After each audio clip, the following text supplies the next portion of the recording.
As you can see, my kit is just a pad. This is a drum with a bunch of blankets over it. This is a stool that you're supposed to sit on.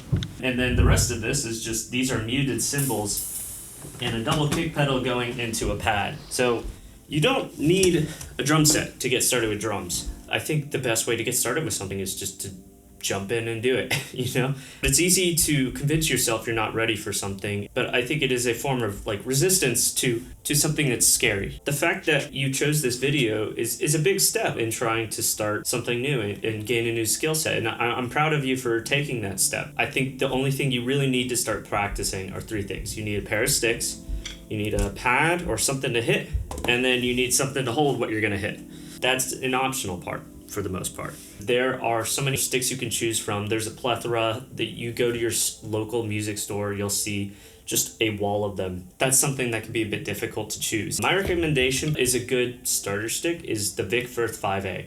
If you Google it, it is the default drumstick. So you can't go wrong with them. For your first pad, my recommendation is to go with an Evans Real Feel. It is also kind of the default drum pad. There's plenty of other things you can use. If you want, you could even use like a chair or a couch or a cushion or something. I use this stool sometimes to practice. Just something to get started. Don't get caught up on the details. The one I have right now actually is a Vader percussion pad. This one's a really good one.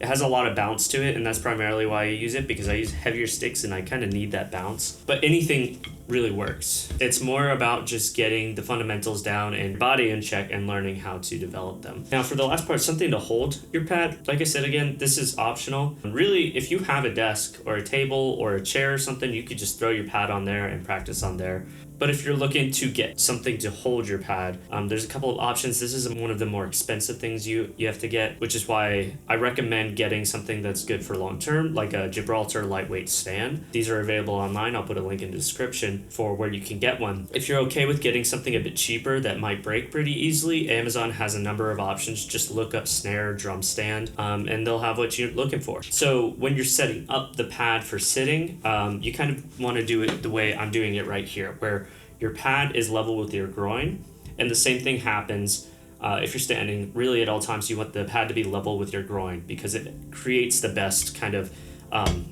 area for your stick to bounce in, where there's not as much contact with the butt of the stick and your leg, but there's also plenty of wiggle room for it. Speaking of legs, if you are sitting, you want to make sure that your legs are partially at a decline, so that your knees are lower than your upper body, and you'll want to make sure you're engaging with your core the entire time. The reason for this is because once you start getting behind a kit and you have to deal with pedals, it's much easier to move your legs around when you're not placing your weight on your leg. Now to start off with this, you basically have two grips. There's no right or wrong grip. They all have strengths, they have weaknesses, and there's a variety of like sub grips within these two grips. But the two that you'll probably hear about the most are traditional grip, and then you have match grip, which is when you hold the drumsticks the same way in both hands. I'm going to only focus on match grip. I'll leave kind of links in the descriptions for a couple of really wonderful lessons videos on how you can develop the traditional technique, but it's never really been something I've focused on. That said, there's pros and cons. There's a lot more dynamic control in a traditional grip than there is in a match grip, especially at the quieter volumes. Match grip itself is formed by you take the stick and you'll want to put your index and your thumb and kind of pinch around the 1/3 mark of the stick. If you have a Vic Firth, the 5A stick that I recommended, usually that's around where the American flag is on the stick. You want to imagine that there's a nail going through your thumb, through the end of the index finger, and that the stick kind of rotates through the fulcrum that creates. Once you have that, you'll want to close this gap, because what happens is that this stick is going to want to go up that area. And as long as you keep it rotating this way and you keep this gap closed, it won't fall up here. Now, once you have it pinched like this, you just wrap the other fingers around it, and then bing, bada, boom, you've got it. That's how you hold the stick. And pretty much anything that we learn from here on out is going to use that kind of technique. A good way to get started with getting used to that technique is to just start with having your index finger and your thumb and just like bouncing the stick. because that will give you this experience of like rotating the stick. You'll want it to be as relaxed as you can get it, which is a common theme you'll see throughout music in general, but especially drumming. The more relaxed you are, the faster you're going to play, the better sounding your drums are going to be. One of my favorite ways to demonstrate this is you stiffen up on the sticks, which is what I'm doing right now, and you try to tap them together. You get kind of it's like a muted sound, which you can use in your own right. But if you were to loosen up a lot, then you get a much more... There's a lot more breath in that sound. It sounds a lot louder and it sounds a lot better because there's a lot more tone. Okay, so now that we've talked about how you hold your stick, I want to talk about the first exercise that you can start to use in developing your own kind of practice. And that is something I learned from marching band called eights. So the way this works is that you'll play 8 on each hand and then 16 and then alternate it. So for example, you start off with 8 on the right hand, 8 on the left, 16 on the right. Then you switch it to the other side. You'll start off with 8 on the left, 8 on the right, then 16 on the left. Sometimes you end with a tap. That's the marching band way, but you don't have to do that. You can repeat this exercise however much you like. I recommend start slow. Take it back, get it feeling good. Get it feeling relaxed, release all the tension. All of your movements are going to rely on basically 3 parts of your body, which are going to be the arm, the wrist, and your fingers. Focus really, when you're starting off, on the arms. Focus on moving your arms the right way. And as you do that, notice where there's tension in your body. Notice, is there any in your shoulders, or is there any in your arms? Are you keeping your arms like this and then having tension like back here? Is there tension in your leg? And as you begin to notice these things, let them go.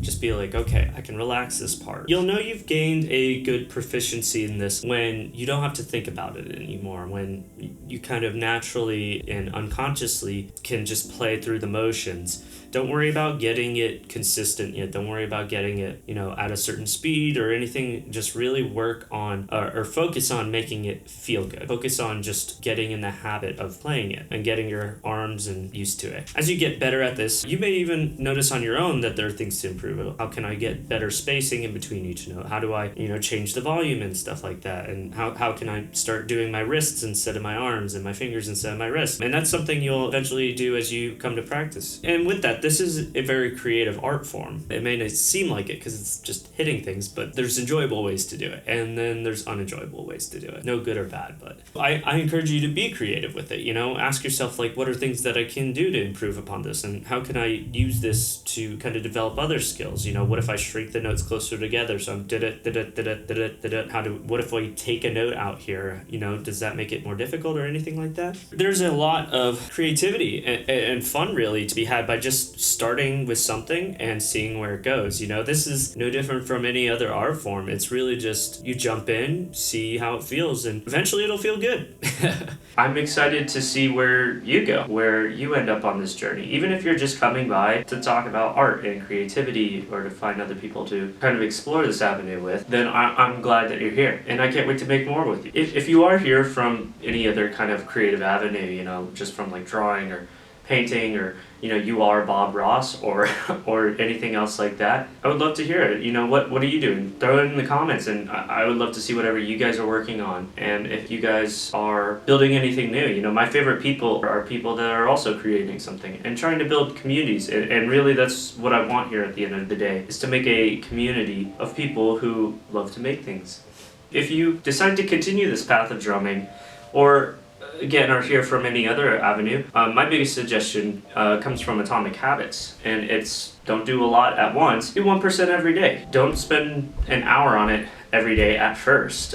Just do 20 minutes if you have 20 minutes, or even 2 minutes if that's too much for you. First, focus on making it a habit, and as you habitualize it, focus on improving. It's easy to want to get to the end goal all at once, but anything that is creative and artistic is an infinite game. There's never a best. There is only how much can I learn to love this? How much can I enjoy what I'm creating? And you'll find as you do it more often and more often, you'll begin to feel this greater sense of love for what you're creating, and through that gain the confidence to share it with other people. And with that, create an environment for yourself. Light a candle, some art up on the walls, put pictures of people that inspire you on the walls. Create a place where you feel inspired to go there every day and want to do something. So I guess wrapping up, I want this video and the rest of my videos to go beyond drumming and apply to growth in general, you know, in any form of art. Or I would love to see you guys get better with me and to have a community of people that just really love getting better, especially at art, because that's the fun stuff. I'll leave my Instagram, TikTok, and I guess other social media in the description. Obviously, this is my YouTube channel. Hopefully that's not confusing. Thanks again for joining, guys. I'll see you next time. Peace.